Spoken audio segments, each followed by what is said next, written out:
Hey everybody, welcome to another episode of Starting a Counseling Practice podcast.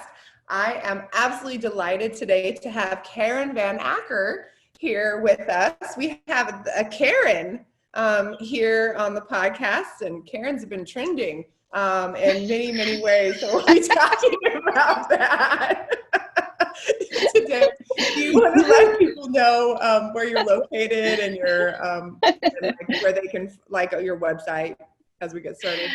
Sure. So I'm Karen Van Acker, and I'm a licensed professional counselor. I work in Salem, Oregon, but I'm just a teletherapist now. I don't do any office work.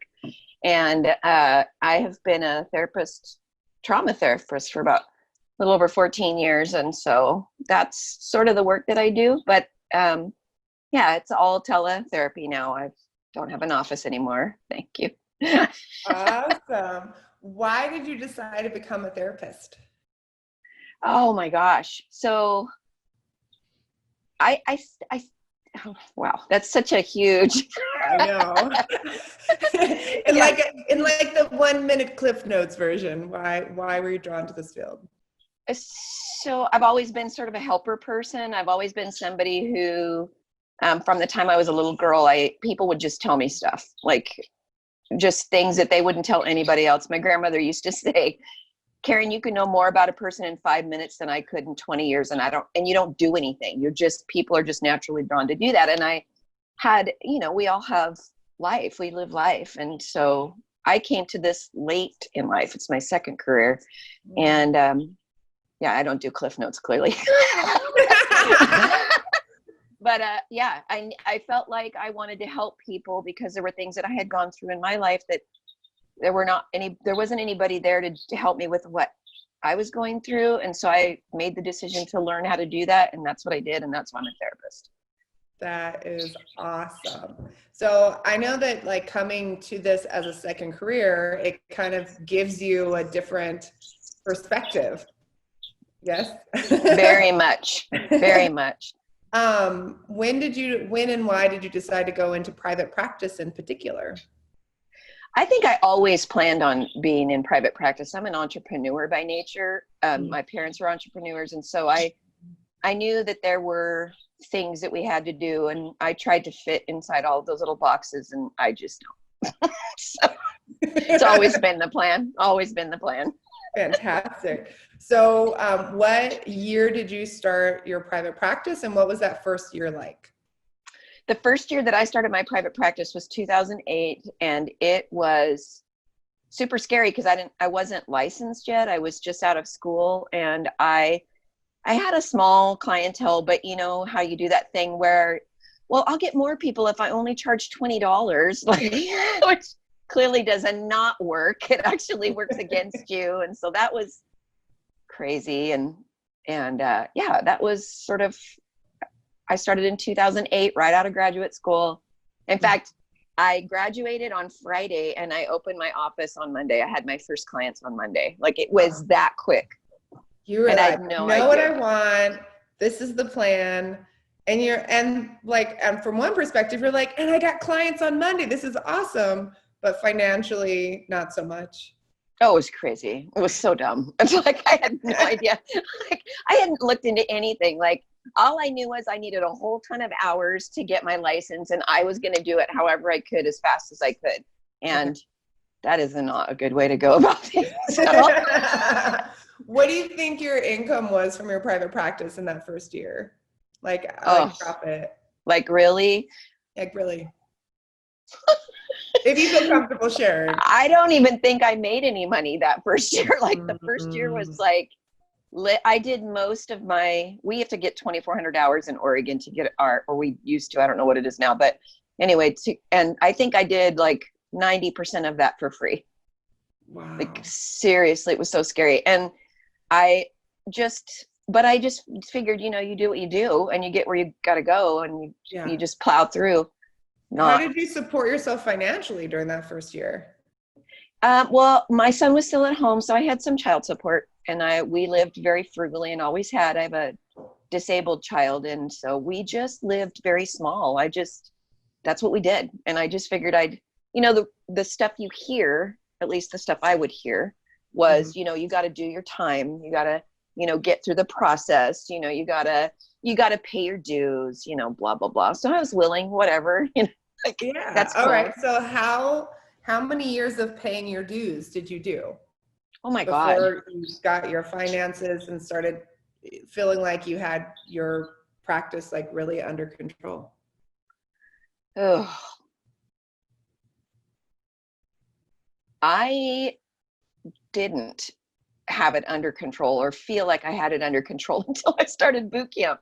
That's real. Like I just kept trying to figure stuff out and trying to learn things and trying to, you know, just, it's kind of wonky. You know, if you don't know all the stuff and the things, you think you get this part handled, and then all of a sudden you're like, oh, I didn't even know that thing existed. And so it was kind of this, and that's why I don't know how I found you guys. It was purely an accident, but I found boot camp in 2017, and I was like, I have to sign up with these people.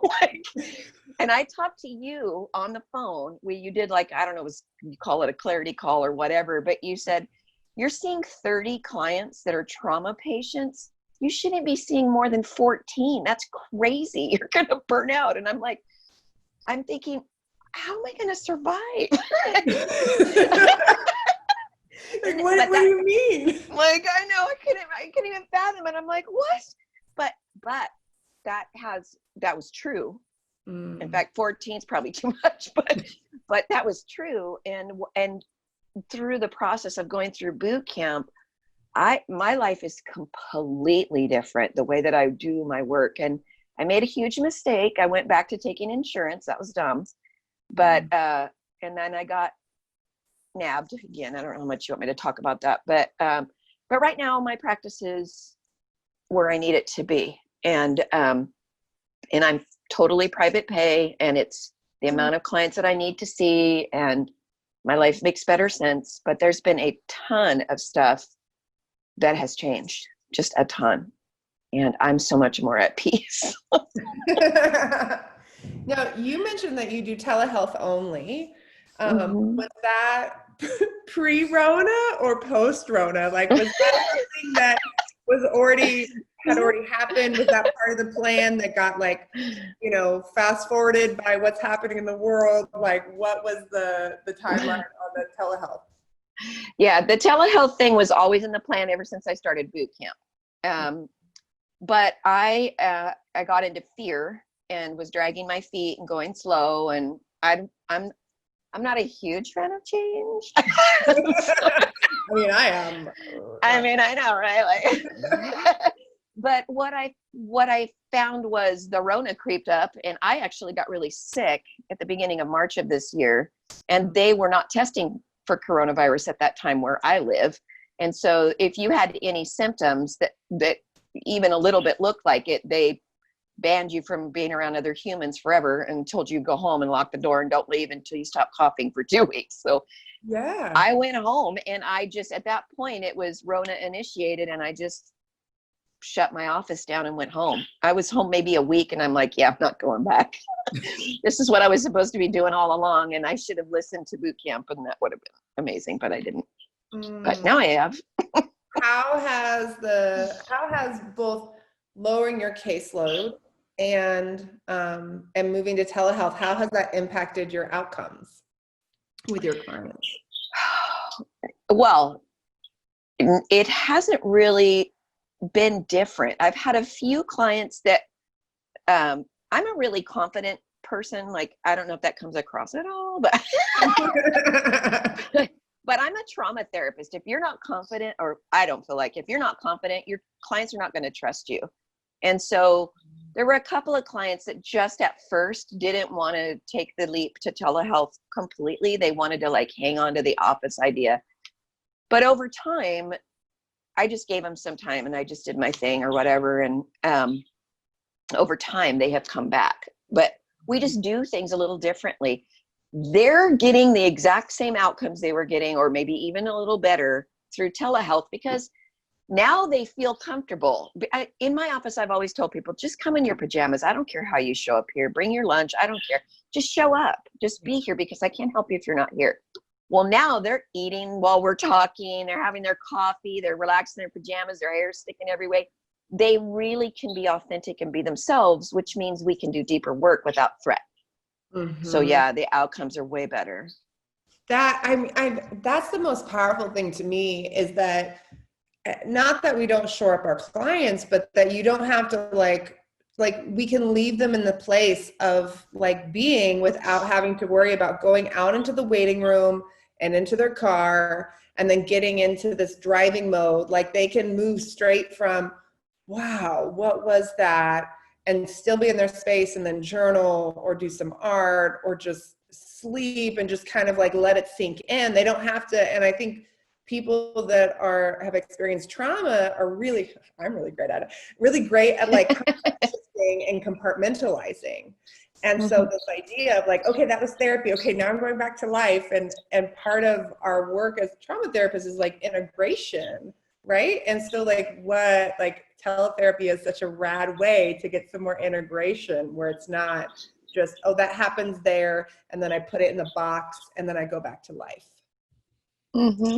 Yeah, I feel, and it's interesting. Like I have a couple of clients that you have to allow clients to do what they're going to do, right? Like, and they feel like I'm more included in their life. I have a deeper understanding of like their context and their people and that sort of thing. Because we're in their home, we're in their car, we're with them wherever they are, and it's more immediate. They don't have to like be anything different than they are. And it's nice. They love it.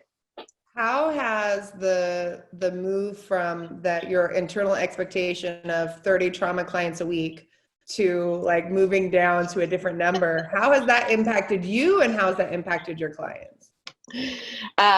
Well, I don't think it's impacted my clients necessarily, because I just sort of did it, they titrate it out, if you will, and over time, and because I just didn't take on extras when people got better. And so, but for me, I had this huge epiphany that I was having my own trauma, vicarious trauma responses, and wasn't even conscious and aware of it. And so for me, having a lot less clients in that particular demographic has helped my body to calm down. It's helped my outlook to be better. I feel more free. It's given me time to develop other business strategies that feel more light, if you will. And it's been a huge improvement for me. And I wish I would have done it 3 years ago, because it would have been better. But it happened when it was supposed to, and I believe in all that. So the time. Okay. So tell me about how you are marketing your practice right now in this wonderful online world. Well, honestly, I've sort of pulled my practice down. I'm not marketing it right now.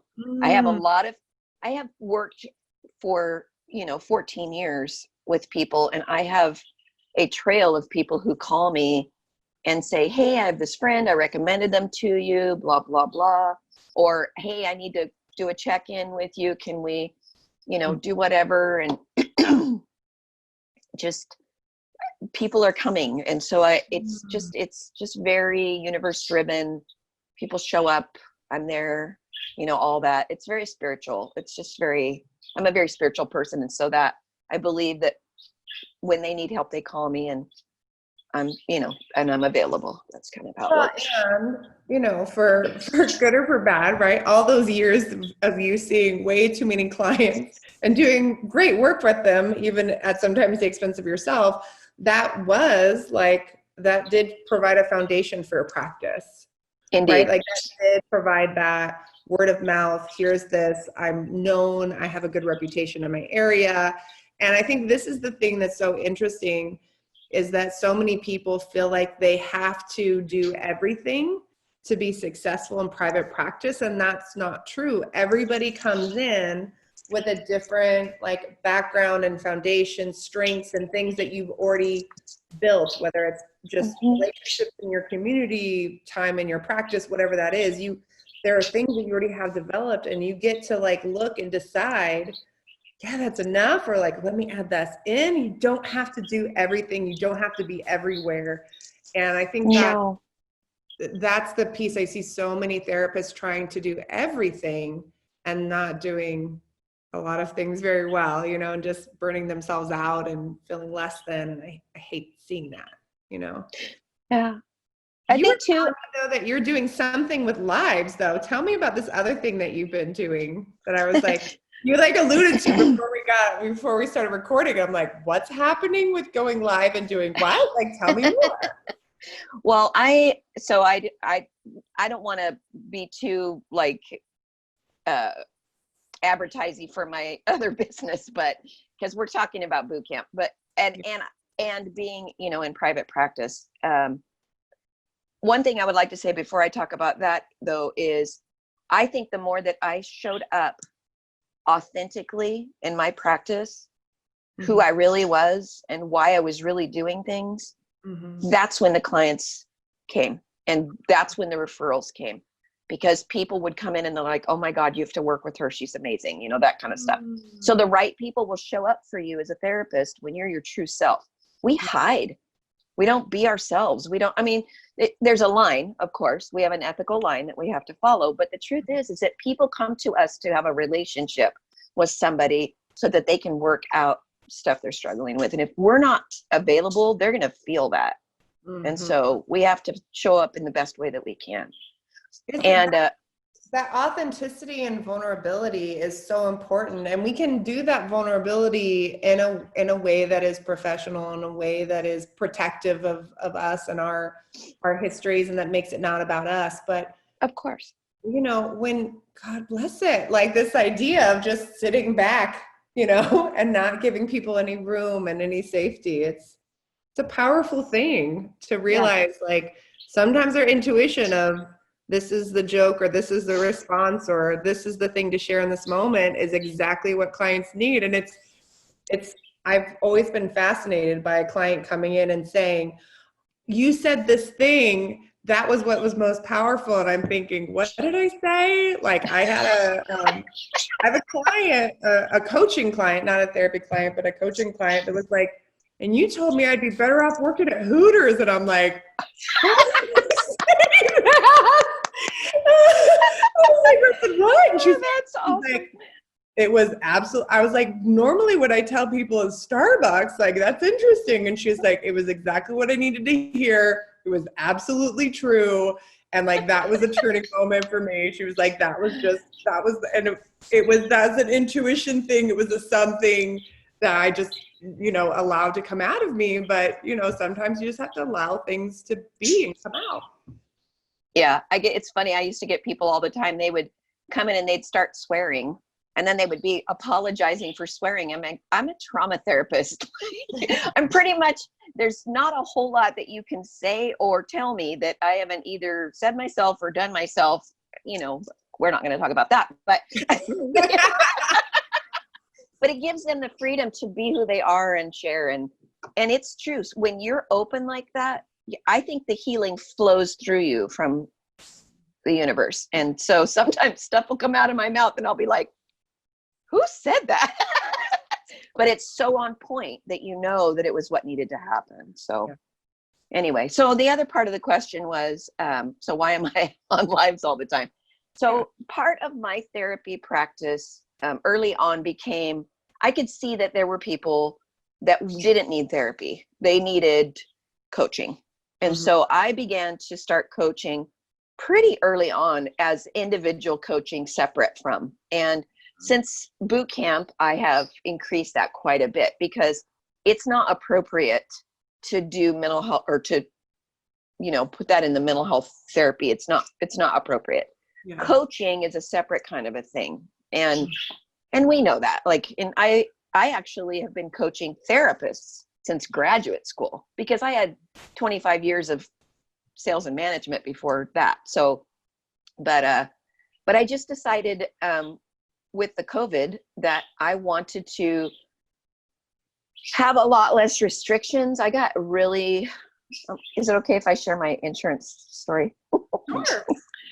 So I made the mistake of getting hooked up with insurance again. And for me, that has always been a really bad thing.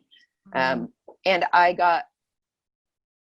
in March, when I got sick, I went home, and all of a sudden my payers stopped paying me just immediately. And it wasn't because anything changed, except for now we had the Rona. And so it took months and months and months for me to get paid. And I got so mad and so angry. And, being a trauma therapist, we lean into our pain. We lean into our anger to find out what that's telling us. And what it told me was, you need to do something else. This is stupid. and so I did. And I still have, I have my private pay clients, and I work with them, and I take referrals and that sort of thing. But I started this online coaching practice, and it is more, it's more of a group practice. And it's been a huge stretch. I have been really growing it. So whenever you do something new, there's an opportunity to become bigger than you were. And I decided that even though I've been hiding a lot of stuff that I am for a lot of years, it was time for me to step out of that box and really get out there. And I was so mad when I first started. I wanted to help therapists get out of that insurance game. I was so dang mad. But what's happening is I really wanted to do horrible things, but I didn't. I was a good girl. So I created this venue for people who are kind of healers, natural healers, where they can come and they can learn how to step into that true, authentic self and bring that into the online world, and learn how to be okay with that and monetize it. And, so that's what I do. I coach, and that's what I do to help people be seen. And I do lives just about every day about the program. And I put a lot of stuff out there to help people. That's who I am. And,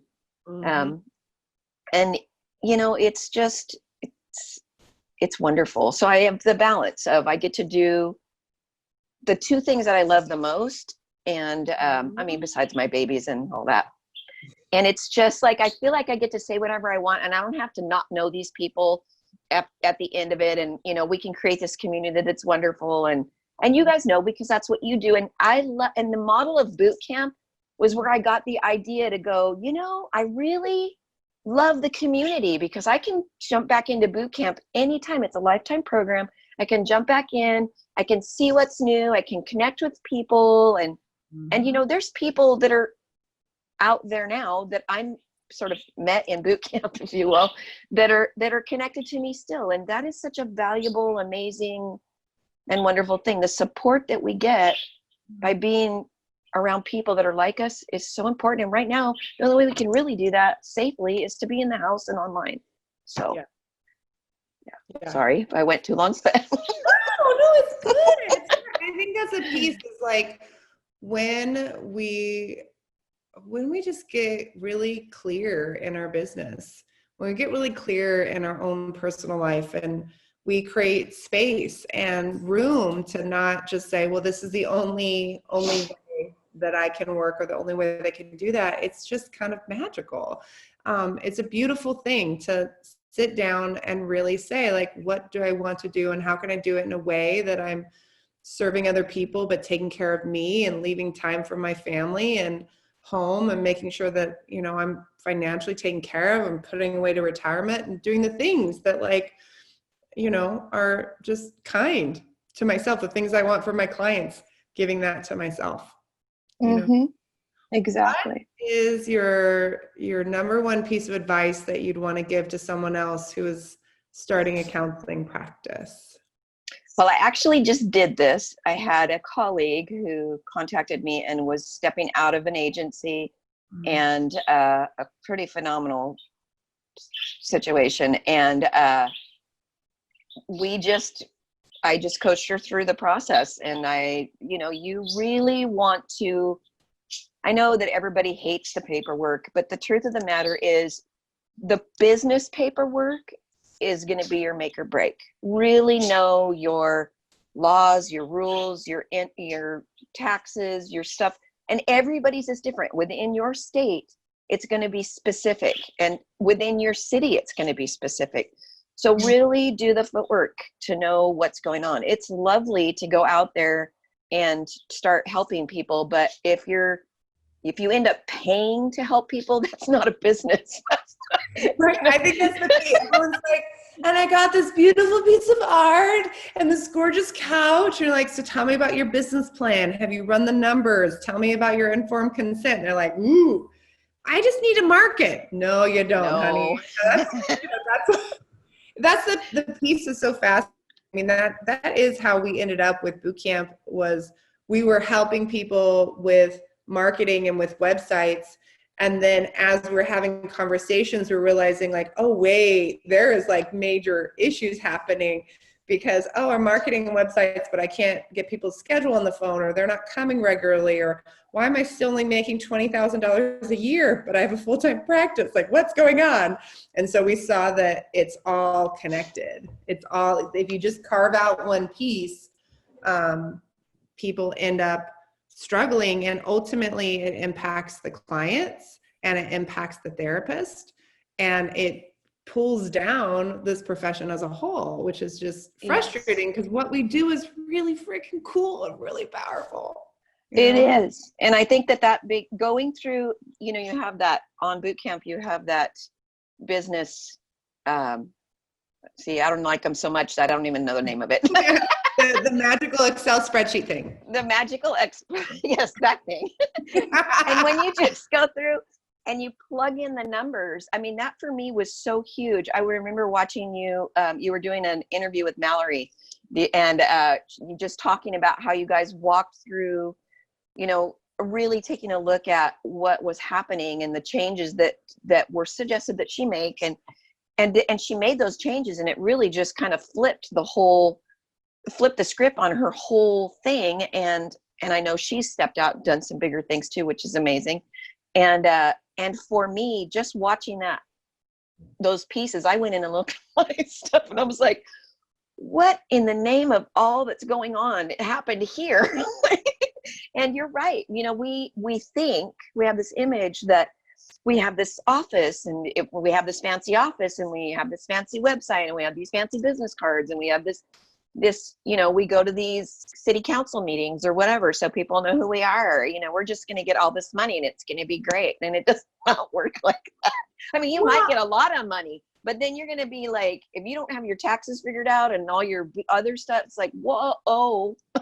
Well, I think that's the thing is like when you go from making, $20 an hour and then you're getting $100 session fee, you're like, oh my God, that's amazing, until you do the math and you realize like, oh, actually I was getting paid more like $60 an hour. And, I had a whole staff that was working with me versus, okay, wait, I have to leave time to do all of these other activities during the week. So I can't do 40 hours of hourly. So that hourly amount has to take care of either doing this activity or paying someone else to do it. Like there's no like way to get around it. It's so fascinating. People are like, well, can I? I'm like, no, like, can I just see 40 clients a week and then like work on the weekends and do all of my business stuff? Is it going to take me more than an hour a week? Yes. It's going to take you more than an hour a week to like do your progress notes and like respond to emails and phone calls and do your bookkeeping. Like it's a thing. You're running a business, like for sure. Yeah, indeed. Yeah, it's so funny. And I've actually talked a couple of people out of going into private practice because they were actually making pretty good money when you factor in all the other stuff. And I'm like, they're like, well, you're in private practice and you're not. I'm like, yes, what you have right now is more than you will make if you right now go and do this thing. And then whenever they ask me, I'm like, well, the first thing you want to do is sign up for boot camp. Because I'm not even going to tell you to leave where you're at until you go through that program. Literally everything is addressed and it's always updated. It's such a good tool. I mean, that is so worth the money. Like I would have paid 6 times that amount if I would have had any idea at all. But for those of you listening, so we've gotten some people who have reviewed our podcast and said like, this is a veiled, advertisement for boot camp. It is not.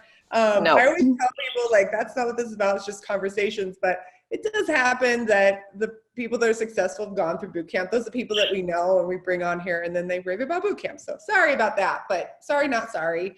This is this is the reality of life. And the thing is, if you find if you are willing to do all of the work that it takes up front to get your business solid, business wise, like if you want to go to business school and you want to take all of that stuff, go for it. Because I got to tell you, we don't learn that. We just don't learn that in our master's programs. We don't. It's not available. It's not there, and it's never going to be, because that's not part of that curriculum. So if you're not co-enrolled in a business program, this is the fastest way to get to where you're going to go. But it's not.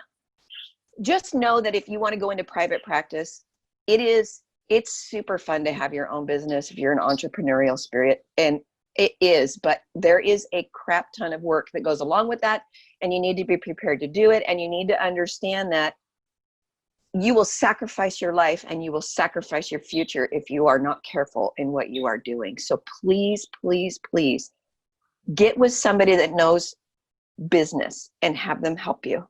Yeah. It's huge. And I think that and get with somebody who knows business and that knows your work. Indeed. I think that is powerful. I think there are great. So one of the things that's really cool for those of you that are listening, there's local SBDCs, small business development councils, like in all states and all counties, like all across the United States. And there's probably things like that overseas in Canada and the UK. But what I've heard from therapists pretty consistently is that they go to those like free meetings and free trainings, and they get instruction of what to do that doesn't really align with like their ethical codes or what they're allowed to do. Yeah. And so they end up spending a lot of time and going like, I still don't know what to do. And this person can't really help me in the way that they could if I was just like opening up, I don't know, a hot dog shop, where they're like, oh, here's how here are all the steps that you take to go and make sure you can sell food. Like we have a whole course on that. They don't have a whole course on here's how to open up a mental health practice or, all of that. It's definitely a different thing that we do, and it's important. It is. I'm so glad that we got to chat today, Karen. Thank you for asking me. Of course. If you want to let people know again how they can connect in with you, what your website address is or your preferred way. I know you're not a huge website person, so do you have like an Insta or a Facebook? I'm on Facebook, and I'm actually, if it's okay, I'm the Enlightened Influencer on Facebook. And if you Google my name, Karen Van Acker, I will come up like a rash all over the internet. There you go. There's so much. You're fine her. So thank you guys all for listening. If you haven't checked out our free marketing masterclass, we have a 4-part free marketing masterclass. We have a regular edition, and then we have a COVID edition of like what to do with the Rona in line, in case you're thinking, well, that's not going to work for me. It'll work, we promise. And tons of other things. Just go to zynnyme.com, ZYNNYME.com. And you will see, like a rash, all of our free 10 hours of training of all the things to get you started well before you have to sign up for our boot camp. So check it out, do the work, and we'll talk to you soon.